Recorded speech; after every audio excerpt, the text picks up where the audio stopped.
भारत की जमहूरियत, भारत का संविधान जिसको बाबा साहिब अम्बेडकर ने बनाया है, वो तुमसे पुकार पुकार कर कह रही है, उठो भारत के मुसलमानों, उठो उत्तर प्रदेश के मुसलमानों, उठो अजमोली के मुसलमानों, याद रखो ये संविधान को अगर एक जीती जागता किताब रखना है तो तुमको अपने हक के लिए लड़ना पड़ेगा।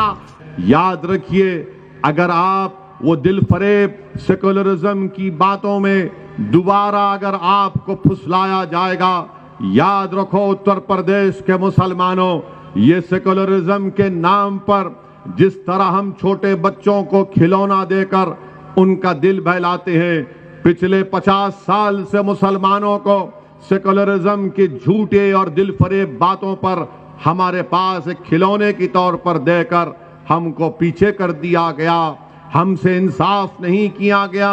मेरे अजीज दोस्तों और बुजुर्गों, मजलिस कभी सेकुलरिज्म के खिलाफ नहीं थी, ना रहेगी। मजलिस सियासी सेकुलरिज्म के खिलाफ है। मजलिस उस सेकुलरिज्म के खिलाफ नहीं है जिसका जिक्र भारत के संविधान में किया गया, जिसका जिक्र भारत के प्रियम्बल में किया गया। हम उस सेकुलरिज्म को मानते हैं।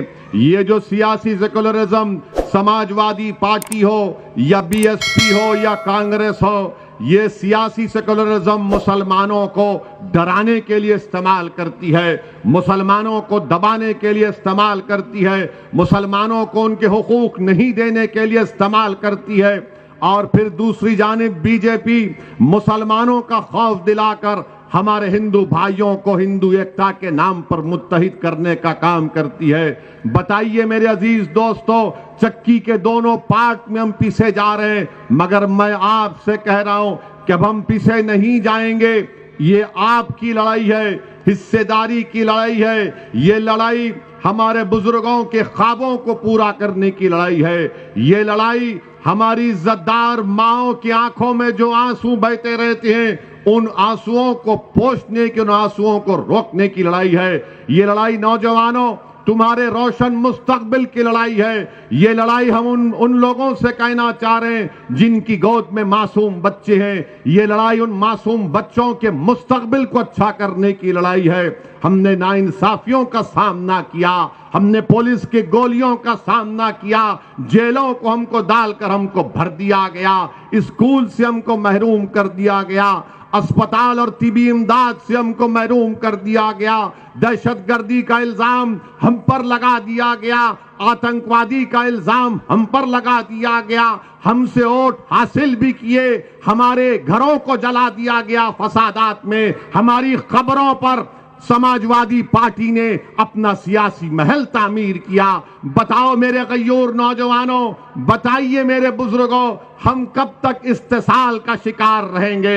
आज आपको एक करवट लेना है। अगर आज आप करवट नहीं लेंगे, नुकसान हमारा होगा। याद रखो, भारत की जमहूरियत, भारत का संविधान जिसको बाबा साहिब अम्बेडकर ने बनाया है, वो तुमसे पुकार पुकार कर कह रही है, उठो भारत के मुसलमानों, उठो उत्तर प्रदेश के मुसलमानों, उठो अजमोली के मुसलमानों। याद रखो, ये संविधान को अगर एक जीती जागता किताब रखना है तो तुमको अपने हक के लिए लड़ना पड़ेगा।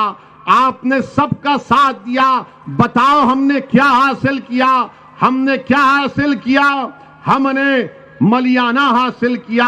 हमको क्या मिला? हमको हाशिमपुरा मिला। हमको क्या मिला? हमको मुजफ्फरनगर का फसाद मिला।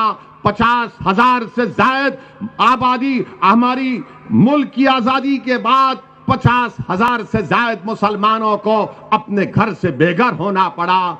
CAA का कानून पार्लियामेंट में आता है, पूछो समाजवादी पार्टी से, पूछो बीएसपी के नेताओं से, पूछो कांग्रेस के बड़े बड़े लीडरों से, पार्लियामेंट का रिकॉर्ड उठाकर देखो कि उस कानून के खिलाफ अगर किसी ने मुदल्लल तरीके से संविधान को सामने रखकर, गांधी के पैगाम को सामने रखकर, अगर किसी ने मोदी के 300 एमपियों के सामने CAA का कानून, मुसलमानों को स्टेटलेस बनाने का कानून बनाया जा रहा था, किसने बीजेपी के 300 एमपियों के सामने कहा कि जिस तरह गांधी ने उस वक्त के सफेद फाम हुकूमत के कानून को फाड़ा था, आज असदुद्दीन ओवैसी भारत के उन तमाम लोगों की तरफ से जो अम्बेडकर के संविधान को अपने दिल से लगाते हैं, मैं इस कानून को फाड़ता हूं। बीजेपी के 300 एमपी खड़े हो गए और कहा कि तुम कैसे फाड़ सकते हो, तो मैंने कहा यह कागज का टुकड़ा है, यह कानून नहीं है। ऐसे कोई कानून को हम नहीं मानते जो भारत के संविधान के खिलाफ जाता है। मजहब की बुनियाद पर तुम मुसलमानों को भारत की शरीयत से महरूम करना चाहते हो, तो हमने कानून को फाड़ा, एहतजाज किया।